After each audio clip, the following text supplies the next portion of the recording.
Hello बच्चों, स्वागत है आप सभी का एक बार फिर से DSR फॉर यू में। मैं दीपेंद्र सिंह राजपूत आपका मोस्ट वेलकम करता हूं। बच्चों, कक्षा 12वीं के फिजिक्स के जो मोस्ट इंपॉर्टेंट क्वेश्चन है उसकी श्रृंखला का मैंने भाग 1 आपको प्रोवाइड करा दिया था। अब ये भाग 2 है बच्चों। कुछ बच्चे मुझे कमेंट कर रहे हैं, कह रहे हैं कि आप इनके उत्तर भी प्रोवाइड कराते हैं। तो बच्चों, इतने सारे प्रश्नों के उत्तर प्रोवाइड कराऊंगा तो वीडियो काफ़ी लेंथी हो जाएगा। आप समझदार हैं, आप इनके आंसर सेलेक्ट कर लें, ढूंढ लें, क्योंकि सबके आंसर अलग अलग होते हैं, अलग अलग गाइड्स में अलग अलग दिए होते हैं। इसलिए आपको जो बेस्ट आंसर लगे वो तैयार कर लें। मैं आपको केवल प्रश्न दे रहा हूं, आप इनको पढ़ लीजिएगा। चैप्टर 9 तक के मैंने इंपॉर्टेंट आपको दे दिए थे। अब शुरू करते हैं हमारा चैप्टर 10 तरंग प्रकाश की। तो इसमें देखिए ये प्रश्न है, जैसे कि पहला प्रश्न है तरंगाग्र किसे कहते हैं, ये कितने प्रकार का होता है ये पढ़ लीजिएगा। हाइगन का द्वितीयक तरंगांगों का सिद्धांत, ये बच्चों एक मोस्ट इंपॉर्टेंट क्वेश्चन कहलाता है और ये लगभग मोस्टली पूछा जाता है, तो इसे आप लोग बहुत अच्छे से पढ़ लीजिएगा। अध्यारोपण क्या होता है, इसका सिद्धांत बताना है। व्यतिकरण किसे कहते हैं, व्यतिकरण की आवश्यक शर्तें, ये प्रश्न भी अपने आप में बहुत इंपॉर्टेंट है, इसको बहुत अच्छे से पढ़ लीजिएगा। एक बात और कहना चाहता हूँ, हो सकता है कि कुछ प्रश्न मैंने मिस किए हों और आपको लगता है कि ये इंपॉर्टेंट है, तो प्लीज़ अपने बुद्धि विवेक का भी प्रयोग करें और अपनी तैयारी पूरी रखने के लिए आप किसी पर भी भरोसा ना करें, अपनी तैयारी पर पूर्ण भरोसा करें। ये सबसे इम्पोर्टेंट थिंग है। तो मैं आपको यहाँ इम्पोर्टेंट क्वेश्चन दे रहा हूँ, वो आप पढ़ लें, मगर अपनी तैयारी भी आप करके चलें। अब यहाँ देखें, यंग के द्विस्लेट प्रयोग में फ्रिंज चौड़ाई का व्यंजक। अब ये क्वेश्चन नंबर जो 5वां है, ये बच्चों है तो अच्छा, मगर फिर भी इसमें ये क्या है, थोड़ा सा मुझे लगता है कि कहीं ना कहीं पढ़ना तो चाहिए इसको, मगर इसके आने के चांसेस ना के बराबर है। Question number 6 most IMP question, कला संबंध स्रोत क्या है, ये जरूर पढ़ लीजिएगा। ठीक है, फिर इसके बाद है 7वां क्वेश्चन, विवर्तन किसे कहते हैं। व्यतिकरण और विवर्तन में 4 अंतर, बेटा ये भी मोस्ट IMP क्वेश्चन है, इसको जरूर पढ़ लीजिएगा। वैसे तो इस वीडियो में मैंने जितने प्रश्न दिए हैं सारे के सारे सिलेक्टेड हैं। अगर आप इतनी भी तैयारी कर लेते हैं तो भी आपके पूरे नंबर आ जाएंगे बहुत अच्छे से। तो मैं जो दे रहा हूँ इनको आप पढ़ लें, मगर मैं जिन्हें बोल रहा हूँ कि ये मोस्ट IMP हैं, तो ये इंपॉर्टेंट में भी मोस्ट इंपॉर्टेंट है, तो इन्हें आप जरूर पढ़ लीजिएगा। छोटी सी परिभाषाएं आ सकती हैं, प्रकाश का ध्रुवण क्या है। देखिए, प्रकाश की जो कंडीशंस होती है, व्यतिकरण, विवर्तन, ध्रुवण, परावर्तन, ये सारा कुछ आपको पढ़ लेना है। ये पोलराइड वाला प्रश्न भी आप देख लीजिएगा, इंपॉर्टेंट है। इसके बाद इलेक्ट्रॉन उत्सर्जन से क्या तात्पर्य है, इसके प्रकार लिखिए। ठीक है, इसको पढ़ लीजिएगा। अब यहाँ पे देखें, दूसरा वाला जो टॉपिक है, इसमें छोटे छोटे प्रश्न हैं, ये आते हैं 2 नंबर में, इनको आप बहुत अच्छे से पढ़ लीजिएगा। जैसे कि तापायनिक उत्सर्जन क्या है, दहली आवृत्ति क्या होती है, कार्यफलन क्या है। अब ये क्वेश्चन नंबर 3 मोस्ट इंपॉर्टेंट, ये 2023 में आया हुआ है, फिर भी ये मोस्ट इंपॉर्टेंट है, इसे आप बिल्कुल भी मिस मत कीजिएगा। प्रकाश विद्युत प्रभाव क्या है, इसके नियम बताने हैं, है ना। तो प्रकाश विद्युत प्रभाव आपको मालूम होगा कि जब किसी धातु की सतह पर एक उचित आवृत्ति का जब प्रकाश डाला जाता है तो उससे क्या होने लगते हैं, इलेक्ट्रॉन निकलने लगते हैं, उत्सर्जन होने लगता है, इसे ही प्रकाश विद्युत प्रभाव कहते हैं। ठीक है, तो ये देख लीजिएगा।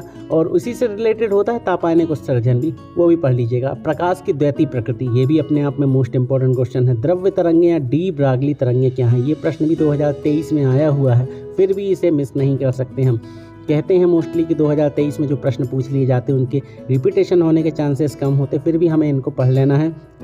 फिर इसका द्रव्य तरंगों की विशेषताएं, ये पढ़ लीजिएगा। अच्छा, एक बात और, द्रव्य तरंगें और डी ब्रागली तरंगें एक ही है। अगर आपको प्रश्न में कन्फ्यूजन हो तो आप क्लियर कर लें, इसको एक ही है। फिर है द्रव्य तरंग का दृष्टिगोचर क्यों नहीं होता है, 8वां क्वेश्चन। 9वां निरोधी विभव, 10वां वाला प्रश्न है, निरोधी विभव पर आपतित प्रकाश की तीव्रता और आवृत्ति का क्या प्रभाव पड़ता है। देखिए, इसमें कुछ न्यूमेरिकल प्रश्न है, इनको भी आप तैयार कर लीजिएगा। बारी आती है हमारे चैप्टर 12 परमाणु की। परमाणु में बेटा आपको इलेक्ट्रॉन, प्रोटॉन, न्यूट्रॉन की पूरी जानकारी होनी चाहिए। थॉमसन का परमाणु मॉडल क्या है, ये जो आपका जो टॉपिक है ये 11th क्लास केमिस्ट्री से बिलोंग करता है। अगर आपने 11th में केमिस्ट्री बहुत अच्छे से पढ़ी है तो ये वही टॉपिक आपके रिपीट किए गए हैं कक्षा 12वीं में वापस। देखें, अल्फा कणों के प्रक्रिया संबंधी रदरफोर्ड का मॉडल। रदरफोर्ड ने क्या किया था, अल्फा कणों की बौछार करी थी पतले स्वर्ण पत्र पे, उसमें 3 निष्कर्ष मिले थे, आपको मालूम होगा कौन कौन से निष्कर्ष थे। कि कुछ अल्फा कण क्या है, स्वर्ण पत्र के आर पार चले जाते हैं, लगभग 1 लाख में से 1 कण रिटर्न हो जाता है, वापस आ जाता है, और कुछ क्या होते हैं, टकरा करके अपने मार्ग से विचलित हो जाते हैं। तो ये कॉमन सा प्रश्न है, पढ़ लीजिएगा। फिर इसके बाद तीसरा क्वेश्चन देख लीजिएगा, चौथा देख लीजिएगा, 5वां है ये रदरफोर्ड का परमाणु मॉडल। इसके प्रमुख अभिग्रहित लिखिए और इसके दोष लिखिए। मैं आपको बताऊं, अगर आपको बहुत अच्छे इनके उत्तर चाहिए हैं तो क्लास 12 के अलावा आप क्लास 11 की केमिस्ट्री की बुक से इनके आंसर आप ढूंढ सकते हैं, लिख सकते हैं, या वहाँ उनकी कोई गाइड मिल जाए तो वहाँ भी आपको प्रॉपर इनके आंसर मिल जाएंगे। क्वेश्चन नंबर 7 है बोर का परमाणु मॉडल, ये पढ़ लीजिएगा। 8वां क्वेश्चन, परमाणु का स्पेक्ट्रम रेखीय होता है क्यों, ये भी देख लीजिएगा। 9वां क्वेश्चन है हाइड्रोजन परमाणु के उत्सर्जन में उपस्थित पांचों स्पेक्ट्रमी रेखाओं के नाम लिख करके उनके बारे में आपको बताना है। फिर ये छोटी सी परिभाषाएं आ सकती हैं, निम्न को परिभाषित कीजिए, जैसे कौन सी आपकी लिखी हुई उत्तेजन ऊर्जा, आयनीकरण ऊर्जा, देख लीजिएगा इनको भी। बारी आती है चैप्टर 13 की, जिसका नाम है नाभिक। नाभिक में बेटा आपको पता होना चाहिए हाइड्रोजन के कितने समस्थानिक होते हैं, 3 समस्थानिक, प्रोटॉन, प्रोटियम, ड्यूटेरियम और ट्राइटियम।